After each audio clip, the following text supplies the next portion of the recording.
سامعین اکرام، یہاں پر آپ لوگ دیکھ رہے ہیں کہ یہاں الف خالی ہے اور اس کے بعد را ساکن ہے۔ تو یہاں ہم نے اس الف پر کون سی حرکت لگانی ہے، اکثر لوگ اس بارے میں نہیں جانتے، اور آپ لوگوں نے مکمل ویڈیو کو واچ کرنا ہے تاکہ الف خالی کے جتنے بھی قواعد آپ کو بتلائے جائیں آپ لوگ بآسانی ان قواعد کو نوٹ کریں، اور جب بھی ایسے مقامات آئیں جہاں پر الف خالی ہو اور آپ نے اپنی طرف سے اس پر کوئی حرکت لگانی ہو تو آپ لوگوں کو اس بات کا علم ہونا چاہیے کہ آپ نے یہاں الف خالی پر زبر لگانی ہے، زیر لگانی ہے یا پھر پیش لگانی ہے۔ تو سب سے پہلے اس بات کو نوٹ کر لیں کہ الف خالی کے 3 قواعد ہیں۔ اگر آپ لوگ ان 3 قواعد کو سیکھ لیتے ہیں تو آپ لوگوں کے لیے بہت آسان ہو جائے گا کہ کہاں پر الف پر زبر لگائیں اور کہاں زیر لگائیں اور کہاں پیش لگائیں۔ اب بعض لوگوں کا سوال یہ ہوتا ہے کہ ہم نے الف خالی کے بعد جو تیسرا حرف ہے اس کو دیکھ کر حرکت لگانی ہوتی ہے یا پھر کوئی اور قاعدہ بھی ہے۔ تو سب سے پہلے آپ اس قاعدہ کو نوٹ کر لیں۔ اب یہاں پر دیکھیں کہ یہ سورۃ الناس ہے اور اس کی آیت نمبر 5 ہے۔ یہاں دیکھیں کہ یہاں پر بھی الف خالی ہے اور الف خالی کے فوراً بعد لام مشدد ہے۔ تو یہاں پر ہم تیسرے حرف کو دیکھیں گے یا پھر یہاں کوئی اور قاعدہ جو ہے اس کے مطابق ہم نے اس الف خالی پر زبر لگانی ہے۔ تو یہاں پر نوٹ کریں کہ الف خالی کے فوراً بعد آپ نے دیکھنا ہے کہ لام ہے یا نہیں۔ اگر تو لام ہے تو پھر ہم نے تیسرے حرف کو نہیں دیکھنا بلکہ الف خالی کو اس لام کی وجہ سے ہم نے زبر لگا دینی ہے، الف کے اوپر زبر لگانی ہے اور پھر اس کو اس کے بعد والے حرف ساکن ہو یا پھر مشدد ہو اس کے ساتھ ملانا ہوتا ہے۔ تو یہاں دیکھیں کہ الف خالی ہے اور الف خالی کے فوراً بعد لام ہے اور لام یہاں پر مشدد ہے، تو ہم نے الف خالی پر زبر لگانی ہے اور اس کو اس طرح سے تلاوت کرنا ہے: حمزہ لام زبر اللام زبر لا اللہ زالیا زیر زی الذی الذی یوسوس فی صدور الناس۔ اب یہاں پر دیکھیں کہ یہاں بھی الف خالی ہے۔ اگر ہم نے اس اکیلے لفظ کو تلاوت کرنا ہو تو پھر ہم اس الف پر کیا حرکت لگائیں گے؟ تو یہاں پر ہم نے قاعدہ نوٹ کیا ہے کہ ہم نے الف خالی کے فوراً بعد دیکھنا ہے کہ اگر تو لام ہے تو ہم نے آنکھیں بند کر کے الف کے اوپر زبر لگا دینی ہے اور اس کے بعد والے حرف پر ہم نے حرکت کو یا شد یا جزم کو ہم نے نہیں دیکھنا، صرف لام کو دیکھتے ہوئے الف پر زبر لگائیں گے اور اس کے بعد والے حرف کے ساتھ جو ساکن ہو یا پھر مشدد ہو اس کے ساتھ ملانا ہے۔ تو یہاں پر بھی ہم الف پر زبر لگاتے ہوئے نون مشدد کے ساتھ ملائیں گے: حمزہ نون زبر ان، نون الف زبر نا، سین زیر سی، الناسی۔ تو یہ ایک قاعدہ آپ لوگوں نے الف خالی کا سیکھ لیا ہے کہ اگر الف خالی کے فوراً بعد لام ہو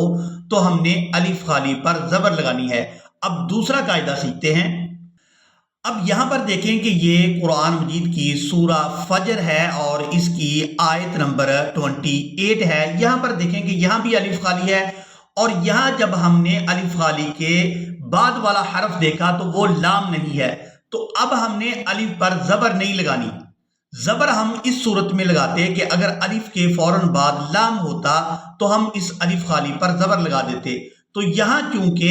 لام نہیں ہے تو اب ہم نے تیسرے حرف کو دیکھنا ہے۔ تیسرے حرف کے اوپر اگر زبر ہو یا پھر نیچے زیر ہو، یہ بات آپ نے اچھی طرح سے نوٹ کر لینی ہے کہ اگر تیسرے حرف پر جیسے الف پہلا حرف، را دوسرا حرف اور جیم جو ہے یہ تیسرا حرف ہے، اور تیسرے حرف کے اوپر اگر زبر ہوگی یا پھر نیچے زیر ہوگی تو ہم نے الف خالی کے نیچے زیر لگانی ہے، جیسے ہم یہاں پر تلاوت کریں گے: حمزہ را زیر ایر۔ یہاں پر ہم تیسرے حرف کو دیکھ رہے ہیں اور یہاں ہم پیش کی بات نہیں کر رہے بلکہ زیر اور زبر کی بات کر رہے ہیں۔ اگر تیسرے حرف پر زبر یا پھر نیچے زیر ہوگی تو ہم نے الف خالی کے نیچے زیر لگانی ہے، جیسے ہم یہاں پر لگا کر پڑھ رہے ہیں: حمزہ را زیر ایرو، جیم زیر جی، ایرو جی، عین یا زیر عی، ایرو جی عی،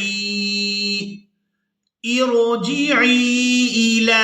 ربک راضیۃ مرضیہ۔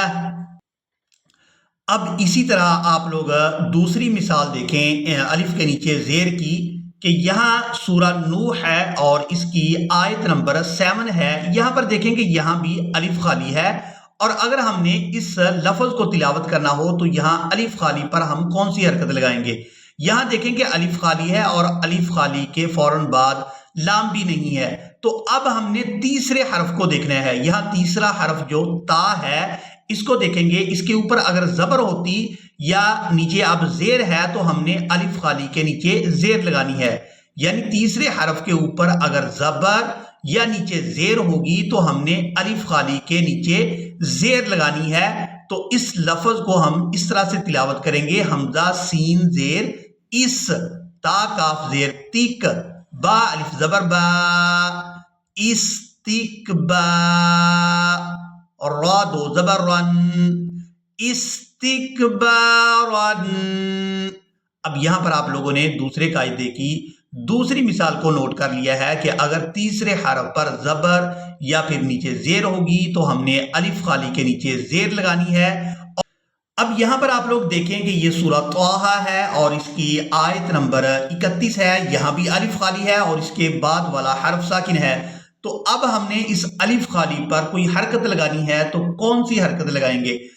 اب یہاں پر ہم دیکھیں گے کہ الف کے فوراً بعد لام ہے یا نہیں۔ یہاں پر لام نہیں ہے تو ہم نے الف پر زبر نہیں لگانی۔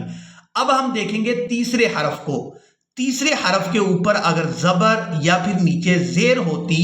تو ہم الف کے نیچے زیر لگا دیتے، جو کہ ہم نے دوسرا قاعدہ پڑھا ہے۔ اب ہم تیسرا قاعدہ یہ پڑھ رہے ہیں کہ اگر تیسرے حرف پر پیش ہوگی تو پھر ہم نے الف خالی کے اوپر پیش لگا کر اس لفظ کی ادائیگی کرنی ہے۔ تیسرا قاعدہ یہ ہے کہ ہم تیسرے حرف کو دیکھیں گے، اگر اس کے اوپر پیش ہوگی تو ہم الف خالی کے اوپر پیش لگائیں گے۔ جیسے یہاں پر دیکھیں، حمزہ شین پیش اش، دال دال پیش دد، اش دد، اش دد بھی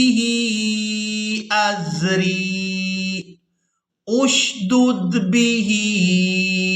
ازری۔ تو آپ لوگوں نے خالی الف کے 3 قواعد کو سیکھ لیا ہے کہ اگر الف خالی کے فوراً بعد لام ہے تو ہم نے الف خالی پر زبر لگانی ہے، اور اگر الف خالی کے فوراً بعد لام نہیں ہے تو پھر ہم نے تیسرے حرف کو دیکھنا ہے، اگر اس کے اوپر زبر یا پھر نیچے زیر ہوگی تو ہم نے الف خالی کے نیچے زیر لگانی ہے۔ اور تیسرا قاعدہ یہ ہے کہ اگر الف خالی کے فوراً بعد لام بھی نہیں ہے اور تیسرے حرف پر زبر اور زیر بھی نہیں ہے تو پھر ہم نے اس حرف پر حرکت کو دیکھنا ہے کہ اگر پیش ہے تو ہم الف خالی پر پیش لگائیں گے، تو اس لفظ کو پیش کے ساتھ ادا کریں گے، جیسے ہم یہاں پر کر رہے ہیں، اشدد بھی ازری، اشدد بھی ازری۔ اب یہاں پر آپ لوگ اس بات کو بھی نوٹ کر لیں کہ قرآن مجید میں کل 5 الفاظ ایسے ہیں کہ جہاں پر الف خالی پر یہ قاعدہ اپلائی نہیں ہوتا، تو وہ 5 مخصوص الفاظ انشاءاللہ آنے والی ویڈیو میں آپ لوگوں کو سکھائیں گے۔ اسی کے ساتھ ہی ہمیں دیں اجازت، ملیں گے ایک نئی ویڈیو میں، تب تک کے لیے اللہ حافظ۔